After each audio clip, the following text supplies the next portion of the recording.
Distraction अंदर से शुरू होता है। प्रोफेशनल और पर्सनल सक्सेस हासिल करने की कुंजी है हमेशा फोकस रहने की क्षमता। अगर आप डिस्ट्रैक्टेड हैं, बहुत मुश्किल है कि आप उस फ्यूचर बेस्ट सेलर को पूरा कर पाएं जिस पर आप काम कर रहे हैं, अपने शानदार बिजनेस प्लान को कागज पर उतार पाएं या अपनों के साथ बिताए वक्त का मजा ले सकें। दुनिया डिस्ट्रैक्शन से भरी हुई है।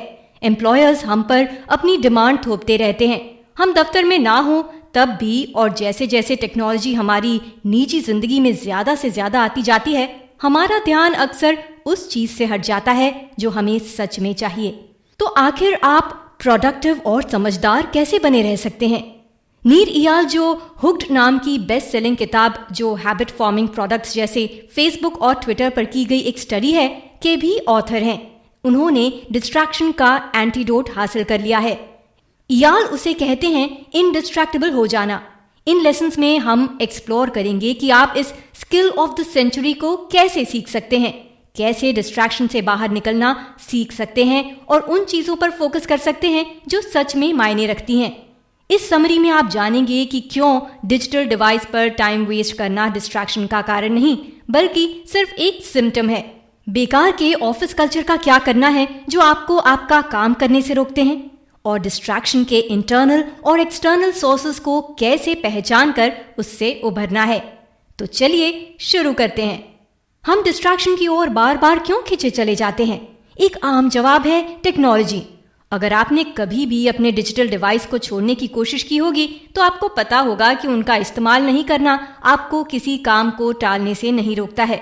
भले ही वो कागज के टुकड़े पर डूडल बनाना हो या अपनी शेल्फ में रखी किताबें काउंट करना, हमारा दिमाग डिस्ट्रैक्शन के नए तरीके ढूंढने में माहिर है। ये समझने के लिए कि जब हम डिस्ट्रैक्टेड हैं तब असल में हमारे साथ क्या हो रहा है, हमें ट्रिगर्स के बारे में बात करनी होगी। वो स्टिमुलाई जो हमें कुछ करने के लिए प्रेरित करती है या हमें कुछ करने को कहती है। ये दो तरह के होते हैं। एक्सटर्नल ट्रिगर्स जो हमारी बाहरी दुनिया से आते हैं, जैसे आपके लैपटॉप पर आने वाले popups, notifications etcetera. Internal triggers जैसे बोरियत या तनाव महसूस करना, ये अंदर से आते हैं। ट्रिगर्स या तो ट्रैक्शन यानी खिंचाव का या डिस्ट्रैक्शन का कारण बन सकते हैं। ट्रैक्शन हमें आगे बढ़ाता है, हमें अपने लक्ष्य और एम्बिशंस को हासिल करने के लिए ट्रिगर करता है। डिस्ट्रैक्शन से इसका उल्टा होता है, ये हमें हमारे लक्ष्य से दूर ले जाता है। इसलिए सिर्फ टेक्नोलॉजी को डिस्ट्रैक्शन के लिए इल्जाम नहीं दिया जा सकता। असल में डिस्ट्रैक्शन की हमेशा अंदरूनी वजहें होती हैं। डिस्ट्रैक्शन दरअसल किसी असहज चीज से बचने के बारे में होता है, जैसे पेट गुड़गुड़ाना या शादीशुदा जिंदगी की दिक्कतें या अपने करियर की वजह से गहरा असंतोष होना। टेक सिर्फ एक प्रॉक्सिमेट वजह है। हम चीजों को पूरा करने की हमारी नाकाबिलियत का इल्जाम इस पर लगा देते हैं और नीचे छिपी असल दिक्कतों को देखने से चूक जाते हैं। बुरी खबर यह है कि हम धीरे धीरे डिस्कम्फर्ट के लिए तैयार हो रहे हैं। हमारे पूर्वज लगातार सीखते रहे, बढ़ते रहे और अल्टीमेटली सर्वाइव कर गए, क्योंकि वे अपने समूह से संतुष्ट नहीं थे। आज हजारों साल बाद ये विरासत चीजों को नेगेटिव लाइट में देखने, दर्दनाक अनुभवों को बार बार सोचने और नई परिस्थितियों में जल्द ही बोर हो जाने की हमारी टेंडेंसी में झलकती है। ये हमें कमजोर कर देती है, जिससे हम डिस्ट्रैक्ट हो जाएं। लेकिन एक अच्छी खबर भी है, हमें हमारी नेगेटिव फीलिंग्स का गुलाम होने की जरूरत नहीं है। हम उन्हें काबू कर सकते हैं। चलिए देखें कैसे। अपने इंटरनल ट्रिगर्स पर मास्टरी हासिल करें। ऐसा सोचें, आप अपनी डेस्क पर बैठे हैं जब अचानक आप बोरियत का वही जाना पहचाना एहसास महसूस करते हैं। इससे पहले कि आपको पता चले, आप अपने इंस्टाग्राम पर या ईमेल देखते हुए अपने 10 मिनट खराब कर चुके होते हैं। ये हम में से ज्यादातर के साथ रोज होता है। चिंता मत कीजिए, इन इंटरनल ट्रिगर्स को हराने के रास्ते हैं। अपने ट्रिगर्स के बारे में सोचने के तरीके को बदलने से शुरुआत करें। कैसे? एक तरीका है उन्हें रिकॉर्ड करना। अगली बार जैसे ही आपको लगे कि आप डिस्ट्रैक्शन की ओर जा रहे हैं, तुरंत एक पेन और पेपर लेकर लिखें कि आप क्या महसूस कर रहे हैं और इसे किस चीज ने ट्रिगर किया। हो सकता है ये अचानक उठी चिंता की लहर हो सकता है आपके बॉस ने आपको गुस्सा दिला दिया हो। जब ऐसा हो तो उसे नोट करें, और ये भी कि ट्रिगर को नोटिस करने के बाद आपने कैसा महसूस किया। अगर आप ऐसा नियमित रूप से करेंगे तो आप अपने ट्रिगर्स को पहचानना सीख जाएंगे। एक बार आपको इसका कारण समझ में आने लगे तो आप उन्हें जाने देने से शुरू कर सकते हैं। साइकोलॉजिस्ट जोनाथन ब्रिकर एक आसान सी विजुअलाइजेशन टेक्निक की सलाह देते हैं। इमेजिन करें कि आप एक धारा के पास बैठे हैं और पानी पर तैरती जा रही पत्तियों पर अपने डिस्ट्रैक्टिंग थॉट्स को जाता हुआ देख रहे हैं। ये रही एक और टिप। अपने कामों को और मजेदार बनाइए। हम अक्सर काम के बीच में फोन खोलकर कोई ऐप या गेम देखने लगते हैं। उसकी बहुत ही सिंपल वजह है, उन्हें इसी तरह डिजाइन किया गया है कि वे आपका ध्यान अपनी ओर खींचें। एक इंटरैक्टिव कंप्यूटिंग एक्सपर्ट होने के नाते इयान बोगोस्ट गौर करते हैं कि ऐसा इसलिए है क्योंकि इनके पास रिवॉर्ड्स और चैलेंजेस का बहुत ही इफेक्टिव सिस्टम है। इस इंसाइट को अपने कामों पर अप्लाई करने से वो भी काफी दिलचस्प हो जाएंगे। क्यों ना कोशिश करके देखें। अपने टास्क को रिकॉर्ड टाइम में खत्म करने का चैलेंज खुद को देकर या कस्टमर्स को नए तरीके से सर्व करके ऐसा किया जा सकता है। और आखिर में अपने पोटेंशियल को दोबारा असेस करें। आप खुद के बारे में क्या मानते हैं, इसका इस बात पर बहुत बड़ा इम्पैक्ट पड़ता है कि आप क्या हासिल करने की काबिलियत रखते हैं। उदाहरण के लिए, अगर आप खुद से कहते हैं कि आप डिस्ट्रैक्शन के सामने कमजोर हैं क्योंकि आप में सेल्फ कंट्रोल नहीं है, तो बहुत मुमकिन है कि ये ऐसी भविष्यवाणी बन जाए जो पूरी होकर रहेगी। अपने आत्मविश्वास को बढ़ाने का ट्रिक यही है कि सेल्फ कंपैशन की प्रैक्टिस की जाए। जब भी आप अपने अंदर की उस आवाज को सुने जो आपसे कहती है कि आप आलसी या डिस्ट्रैक्टेबल हैं, खुद से वैसे ही बात करना शुरू कर दें जैसे आप अपने अच्छे दोस्त से करेंगे। ऐसा करके आप खुद को ये याद दिला पाएंगे कि आप में वाकई अपने डिस्ट्रैक्शन से उभरने की ताकत है। हर हफ्ते खुद के लिए, अपने रिश्तों के लिए और अपने कामों के लिए वक्त बचाएं। अगर आप ये नहीं जानते कि आप किस ओर कोशिश कर रहे हैं, तो ये बताना नामुमकिन है कि कौन सा डिस्ट्रैक्शन आपको सफलता हासिल करने से रोक रहा है। इसलिए प्लान होना बहुत जरूरी है। टाइम बॉक्सिंग ही एक असरदार प्लानिंग की चाबी है।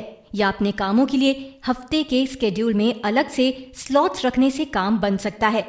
हाँ, ये हमेशा इस बात की गारंटी नहीं देता कि आप असल में अपने टारगेट्स पूरे कर लेंगे, क्योंकि आखिरकार कुछ चीजें आपके कंट्रोल के बाहर होती हैं। अगर आपने जो सोने के लिए वक्त तय किया है उस वक्त आपको थकान नहीं लग रही है, तो आपको वक्त पर सोने के लिए मशक्कत करनी पड़ेगी। अगर किसी सुबह आपकी इंस्पिरेशन में कमी होगी तो उस दिन आप अपनी किताब के लिए 5000 शब्द नहीं लिख पाएंगे। लेकिन टाइम बॉक्सिंग से फ्रेमवर्क की गारंटी मिल जाती है, जिससे कामयाबी हासिल करना मुमकिन लगता है। इस बात को इस तरह से समझें, अगर आप अपने वक्त के कंट्रोल में नहीं हैं, तो आप शायद वो हासिल नहीं कर पाएंगे जो आपने प्लान किया है।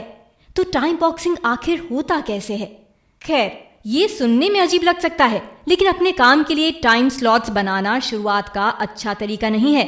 सबसे पहले जो आपको प्लान करना है वो है अपने लिए क्वालिटी टाइम। इसकी वजह बहुत साफ है। अगर आप खुद का ख्याल नहीं रख रहे हैं तो बाकी हर चीज, आपके काम से लेकर आपकी शादी तक, इसका खामियाजा भुगतेगी।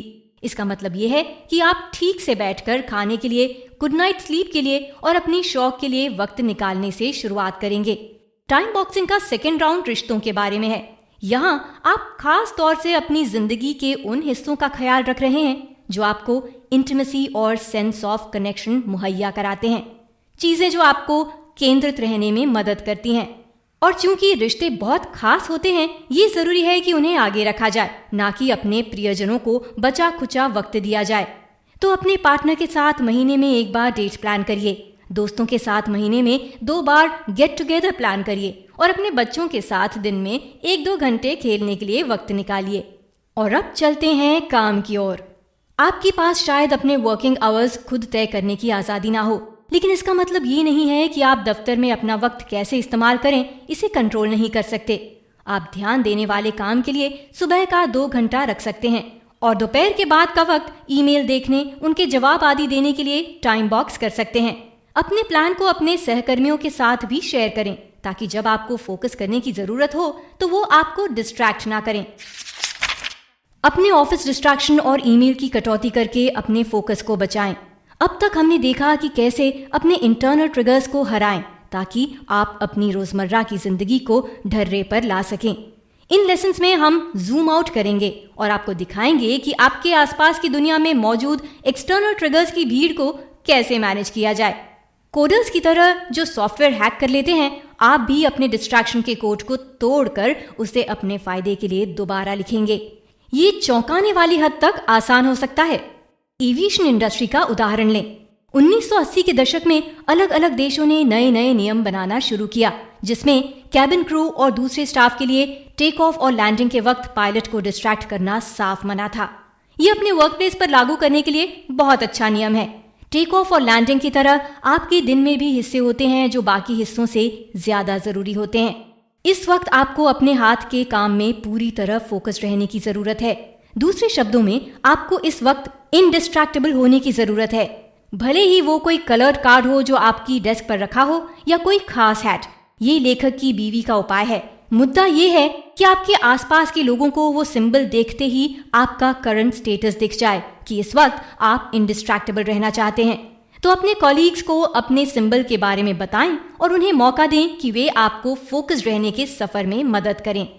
ईमेल्स भी डिस्ट्रैक्शन का एक और बहुत ही कॉमन सोर्स है। आज एक औसत ऑफिस वर्कर को एक दिन में लगभग 100 मैसेजेस आते हैं। ये भी बहुत ही हैरत अंगेज तरीके से आदत बन जाने वाले होते हैं, क्योंकि ये भी वेरिएबल रिवॉर्ड देने वाले होते हैं, या रोजमर्रा की भाषा में कहा जाए तो सरप्राइज देने वाले होते हैं। क्योंकि आपको नहीं पता होता कि आपके इनबॉक्स में क्या आने वाला है, इसलिए आप बार बार उसे चेक करने के लिए प्रेरित होते हैं। इस आदत को तोड़ने के लिए अपने ईमेल्स को 2 अलग ढेर में बांट देना एक कारगर रास्ता है। ये लेखक का दावा है। जिन ईमेल्स का उसी दिन जवाब देने की जरूरत है वो उसे टुडे के फोल्डर में डाल देते हैं। जिनका जवाब उसी हफ्ते देना है वो दूसरे फोल्डर में जाते हैं। लेखक पहले फोल्डर को उसी दिन देख लेते हैं और हफ्ते का एक स्लॉट दूसरे फोल्डर के लिए टाइम बॉक्स कर देते हैं। नतीजतन रोज बहुत ही कम ईमेल्स ऐसे होते हैं जिनको आपका अटेंशन चाहिए होता है। Meetings, chats, news feed, clunky home screen, सभी को वापस हैक किया जा सकता है। ईमेल वर्कप्लेस का इकलौता डिस्ट्रैक्शन नहीं है। बेकार की मीटिंग्स जो किसी नतीजे पर नहीं पहुंचती अक्सर आपका कीमती वक्त ज्यादा खा जाती हैं।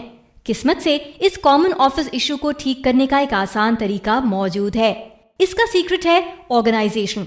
ऐसा करने के लिए सिर्फ एक पॉलिसी बनानी पड़ेगी कि मीटिंग्स सिर्फ तभी होंगी जब मीटिंग बुलाने वाले ने मीटिंग का एक डिटेल्ड एजेंडा भेजा होगा और साथ में एक ब्रीफ डाइजेस्ट भी, जिसमें ये होगा कि प्रॉब्लम को सॉल्व करने के लिए उन्होंने क्या कदम उठाए हैं। इससे तैयारी की कीमत बढ़ जाती है और इस बात की संभावना कम हो जाती है कि कॉलीग्स बस यूं ही बैठने के लिए मीटिंग रख लें। यही सिद्धांत ऑफिस के दौरान बीच में खड़े होकर होने वाले बेफजूल के ग्रुप चैट्स पर भी लागू किया जा सकता है।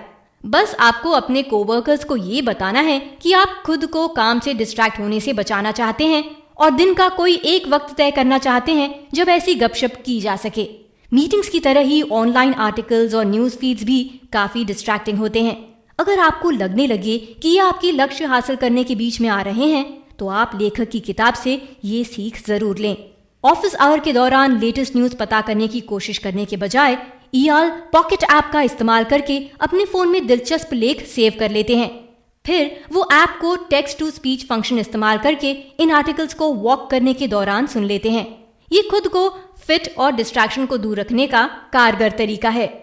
फिर टू डू बुक जैसे ऐप्स भी हैं जो आपकी फेसबुक फीड को आपकी टू डू लिस्ट फीचर करने वाली न्यूज फीड से बदल देते हैं।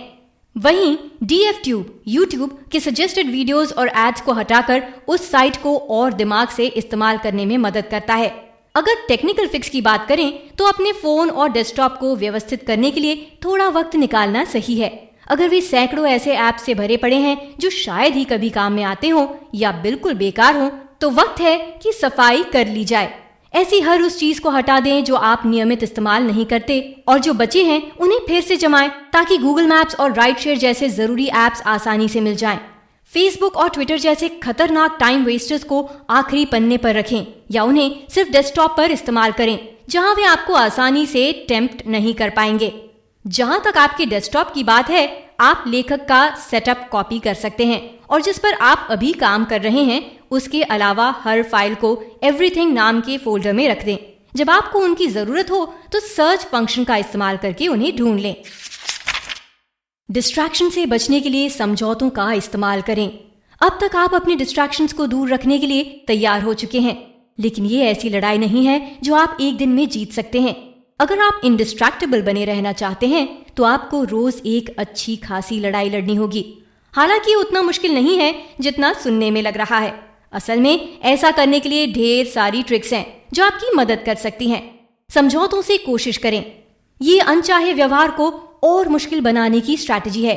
यहाँ एप्स आपकी मदद कर सकते हैं।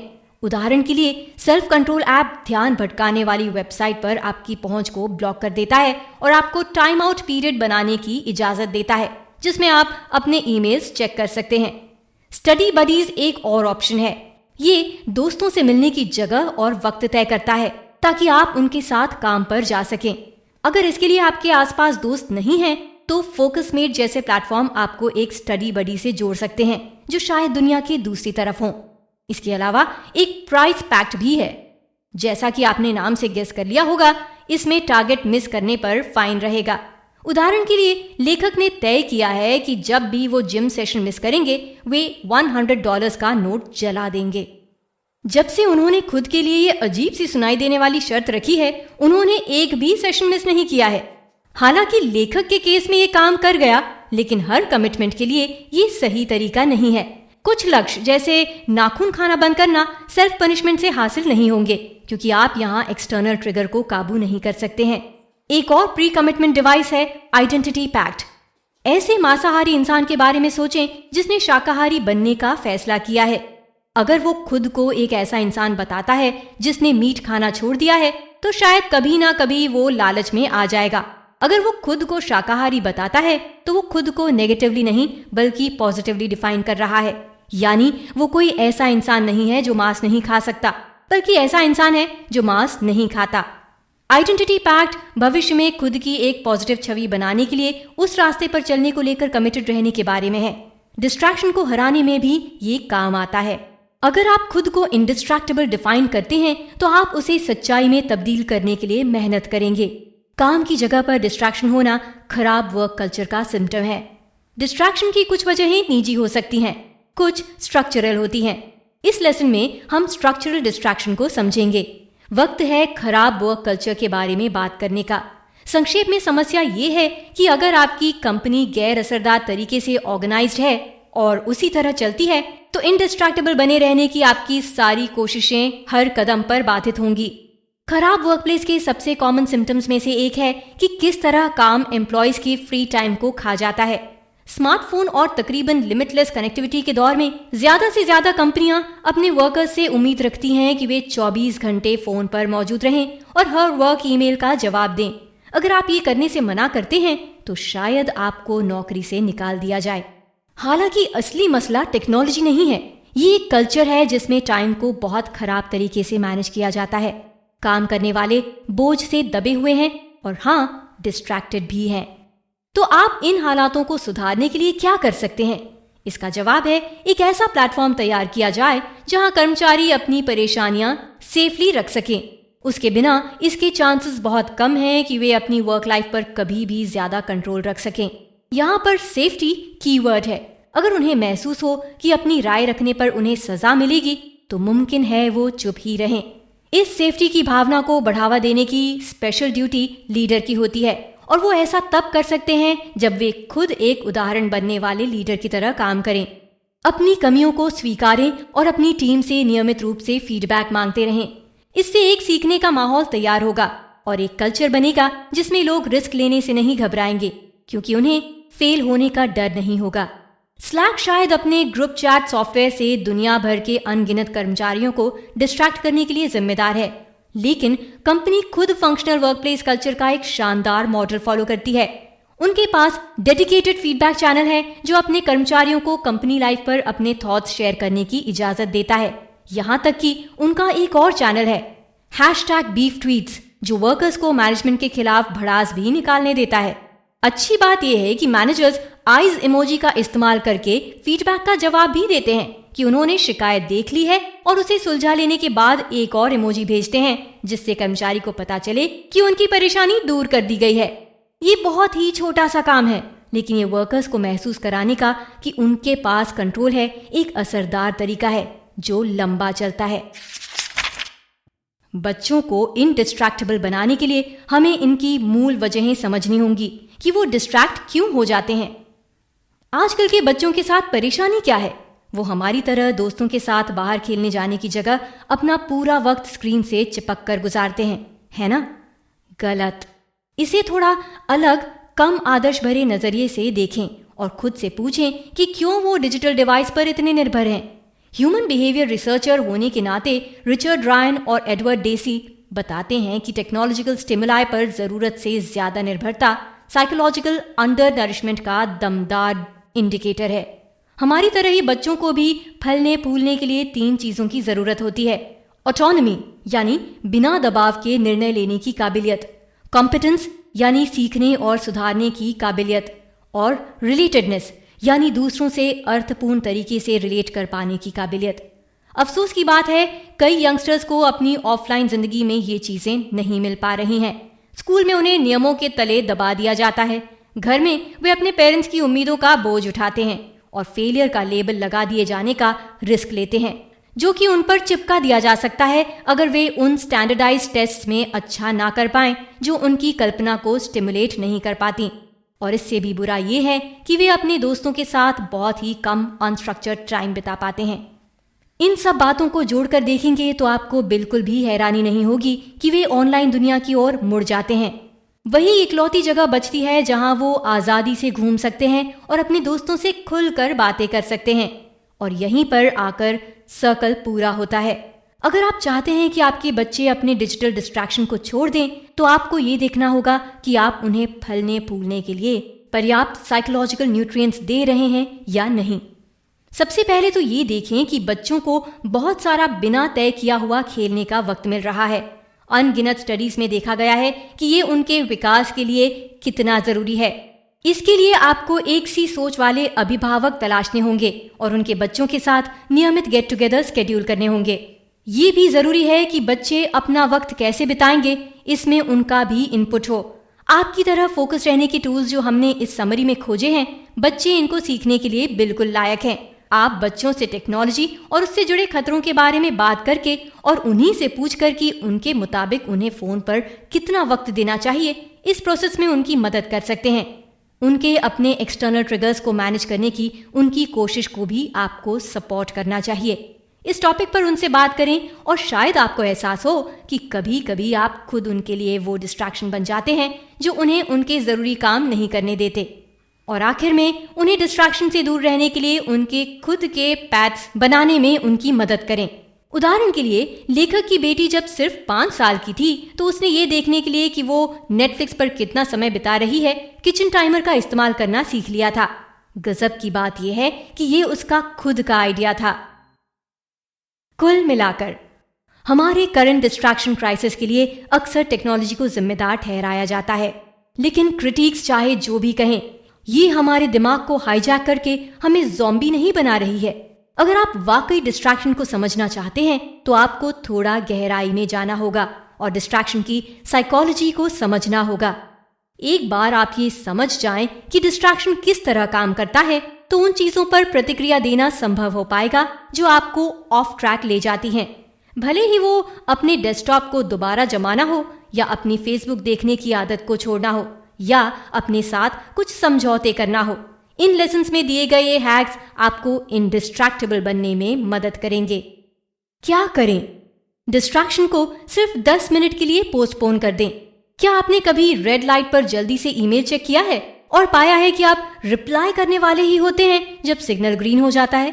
या किसी खाली वक्त में आपने सोचा कि चलो जल्दी से सोशल मीडिया पर एक निगाह मार ली जाए, और बाद में एहसास हुआ कि आप मीटिंग के लिए लेट हो चुके हैं। इस तरह के मासूम से लगने वाले डिस्ट्रैक्शंस में वो वक्त खा जाने की टेंडेंसी होती है जो आप प्रोडक्टिवली इस्तेमाल कर सकते थे। यहीं पर 10 मिनट रूल काम आता है। ये ऐसे काम करता है, अगली बार आपको लगे कि ट्विटर या आपका स्मार्टफोन आपको लुभा रहा है, तो खुद से कहें आप उसे वक्त देने के लिए तैयार हैं, लेकिन 10 मिनट बाद। बहुत मुमकिन है कि 10 मिनट बाद आप अपने काम में इतने डूब जाएंगे कि आप नोटिस भी ना कर पाएं कि 10 मिनट हो चुके हैं।